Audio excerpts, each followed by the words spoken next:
अस्सलाम वालेकुम व्यूवर्स, क्या हाल है, कैसे हैं आप? ठीक है, उम्मीद करता हूँ कि आप सब ठीक ठाक खैर वाफियत से होंगे। मुझे कहते हैं आरजे शाहजेब और आप देख रहे हैं सलमान टीवी।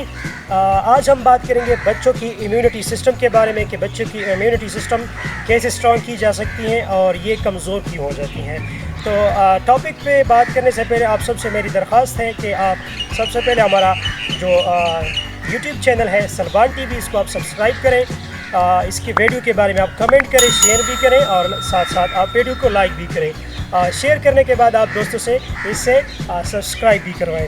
तो आज हम बात करेंगे बच्चों की जो इम्यूनिटी सिस्टम है, इसके बारे में हम बात करेंगे कि बच्चों की इम्यूनिटी सिस्टम कैसे स्ट्रॉन्ग बनाई जा सकती है और ये कमज़ोर क्यों होती है।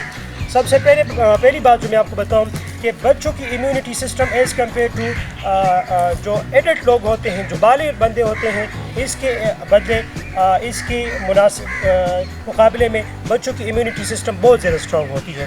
वजह यही है कि बच्चे जब छोटे होते हैं तो ये हर चीज़ खाते हैं, सांप भी खाते हैं, गंदा भी खाते हैं, तो इसकी इम्यूनिटी सिस्टम बहुत ज़्यादा स्ट्रॉन्ग होती है।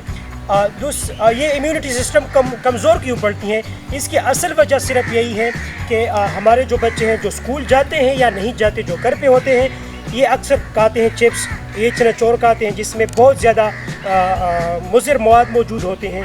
जब ये हमारे बच्चे ये चिप्स वगैरह, ये गंदी चीज़ें, ये शॉप से वगैरह स्वीट्स वगैरह खाते हैं, तो ये इम्यूनिटी सिस्टम को वीक कर देते हैं, कमज़ोर कर देते हैं। इसके बदले में हमारे बच्चे जल्दी बीमार हो जाते हैं और ये लोग कहते हैं कि बच्चे जल्दी बीमार हो जाते हैं, उसको ज़ुकाम बुखार हो जाता है जल्दी। तो एक बात मैं आपको बताऊं कि बुखार जब बंदे को, या वो बच्चा हो या बड़ा हो, अगर एक वायरस आपको इफ़ेक्ट करता है, उससे आपको बुखार हो जाती है या उससे आपको फ्लू हो जाती है, ज़ुकाम हो जाता है, तो सिर्फ वही वायरस ज़िंदगी में एक बार उस बंदे पे अटैक कर सकता है, दोबारा वो अटैक नहीं कर सकता। दूसरी बात, हम बच्चों की इम्यूनिटी सिस्टम कैसे स्ट्रॉन्ग बना सकते हैं।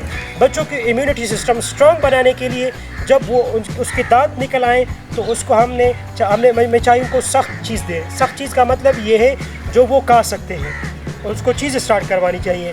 हमारे यहाँ ये रिवाज कायम है कि जब बच्चे बड़े हो जाते हैं, थोड़े से बड़े हो जाते हैं, 1 साल के हो जाते हैं, 1.5 साल के हो जाते हैं, 2 साल के हो जाते हैं, तो हम उसके लिए स्टार्ट कर लेते हैं, कोई सिरलैक वगैरह स्टार्ट कर लेते हैं। वो भी अच्छी बात है, उसमें आयरन मौजूद है, बच्चों की इम्यूनिटी सिस्टम भी स्ट्रॉन्ग कर लेते हैं, ज़हनी नशोमा भी हो जाती है। लेकिन साथ साथ हमें ये भी करना चाहिए कि घरेलू जो चीज़ें होती हैं, गंदम से पकाई हुई रोटी, दूध वगैरह, ये भी उनको देने चाहिए।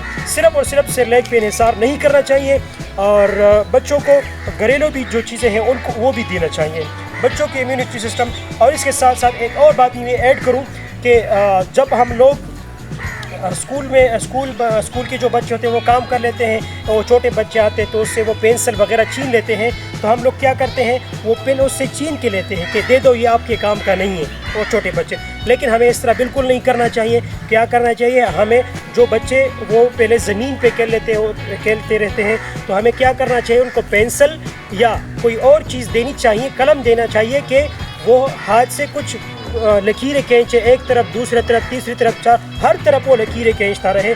तो ये एक एक्सपेरिमेंट है। एक्सपेरिमेंट ये इस चीज़ के काम आएगी कि वो बड़ा हो कि उसकी लिखाई, उसकी राइटिंग बिल्कुल साफ़ होगी। तो ये थी आज की वीडियो देखने का बहुत शुक्रिया। आपको दोबारा याद करवाऊँ, ये आपको दरख्वास्त की जाती है कि सलमान टीवी सब्सक्राइब करें, वीडियो लाइक करें, कमेंट करें, इस वीडियो को शेयर करें ताकि ज़्यादा से ज़्यादा लोग ये मालूमात हासिल कर सकें। मुझे आरजे शाहजेब और मेरी पूरी टीम को, सलमान टीवी पूरी टीम को इजाज़त दीजिए। दिल और दुआ में दोनों में याद रखिएगा। अल्लाह हाफ़िज़। अस्सलाम वालेकुम।